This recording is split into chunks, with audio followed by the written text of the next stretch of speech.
suuqa nebigu isagoo marayana saxaabadiisa uu wacdiyey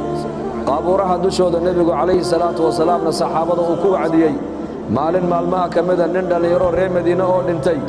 aaskiisii buu nebigu tegay calayhi salaatu wasalaam deedna markii qabriga la geliyey ayuu nebigu sal alla alay wasalam ul yarusitay buu nebigu dhulka ku taago wuxuu yidhi istakfiruu liakhiikum wasaluu lahu tahbiita fa innahu al'aana yus'al walaalkiin dembidhaaf ilaahay u weyddiiya hadda ayaa su'aashii qabriga la weyddiinayaaye in qowlka xaqa lagu sugana ilaahay uga barya buu nebigu yidhi calayhi salaatu wasalaam waa qabuuraha dusheedu nebigu ummadda ku wacdinayey markaa buu nebigu isagoo hadalkii sii wata wuxuu yidhi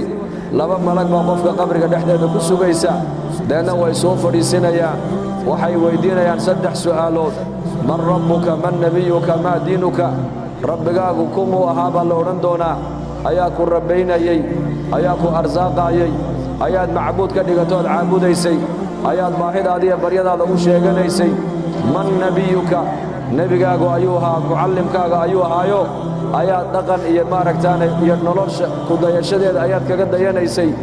maa diinuka diintaadu maxay ahayd baa la odhan doonaa marka qofkii muuminkii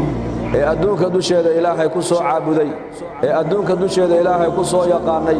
ee adduunka dusheeda ilaahay ku raalli gelinayey ee adduunka dusheeda nebigiisa muxamed calayhi salaatu wasalaam dhaqankiisii iyo sunnadiisii la yimiday waxau odhan doonaa rabbigay waa allah diintayduna waa islaam nebigaygii waa muxamed calayhi salaatu wasalaam waa rasuulkii ilaahay buu odhan doonaa kanaad i weyddiinaysaan waa rasuulkaygii muxamed calayhi salaatu wasalaam waa ka ilaahay qur-aanka ku lahaa yuhabbitu allahu aladiina aamanuu bilqowli athaabiti fi alxayaati addunya wa fi alaakhira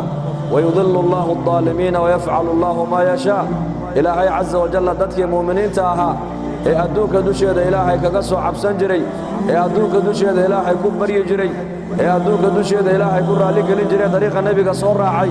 ee diintooda islaamka intay barteenna ku dhaqmaya ka shaqaynayey 3 su'aalood ee qabriga qof walba lagu weyddiinayo ilaahay baa u fudaydin doono ilaahay baa qowlka xaqa ku sugi doona baa la yidhi leanna su'aalaha mu'minku markuu ka jawaabo ayaa xagga samada laga dhawaaqi doonaayoo la odhan doonaa an sadaqa cabdii addoonkayga run buu sheegay afrishuuhu min aljanna firaash jannada ka soo qaado u gogla walbisuuhu min aljanna dhar jannada ka soo qaado u xidha waftaxuu lahu baaban ila aljanna albaabna jannada uga fura baa la odhan doonaa halkaa jannadiisii ha ka daawadee deedna qabriga dhexdeeda mu'minku uu ku seexanayaa jiifka qabriga dhexdeeda mu'minku maalinta uu ku jiifsado maalinka waa beriga qiyaamaha unbuu qabriga ka soo baxayaayo ogaada halka kii kale kaafirkii ama faajirkiina su'aal kastoo la weyddiiye wuxuu ku jawaabi doonaa laa adri laa adri kama warqabi buu leeyahay deedna markaasaa la odhan doonaa laa darayta walaa talayta walaa htadayta ereyga iyo su'aasha qabrigee lagu weyddiiyey ilaahay xaqa kama dhawaajiyo ilaahay dariiqa xaqee mustaqiimkana kuguma hadeeyo laa darayta ilaahayna kuma ogeysiiyo malaa'igtu madaraq xadiida ayay wadaan buu nebigu yidhi calayhi salaatu wasalaam qofka mar hadday ku dhiftaan dhulka ayuu 70 xusul buu dhulka quusayaa uu galayaa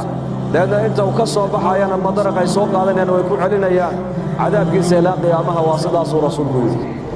marka cadaabulqabriga allah inaga badbaadiyo walaalayaal qofka waxa soo socda aanan ogayn waxa maanta adduunyada ka dhacayana ma ogaan kari ogow waa meesha soomaalideennu ay tidhaahdo waxa soo socda qofka aanan garan waxa joogana maanta ma garto labadan indhooda kugu taalla ayatuha almuslima labadan indhooda kugu taalla waxaa loogu talagalay in la adduunyadaada ku eego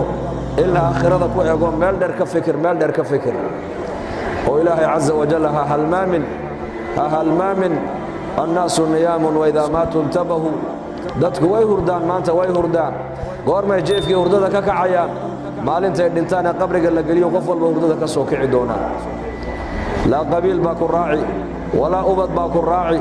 walaa dhaqaalaa ku raaci walaa siyaasad baa ku raaci walaa jaamacad iyo dibloomkaad dhiganaysay baa ku raaci walaa aqalladaad dhisatay baa ku raaci aaway dadkii magaaladan asaaska u ahaa ayaa dhisay ee soo asaasay mee cidba kama noolo maanta halkaa iyakuba ay mareen baan innakuna ay mari doonaa marka adduunyadan inta aan joogno 60 sano 70 sano layna soo siiyey ilaahayna abuuray han caabudno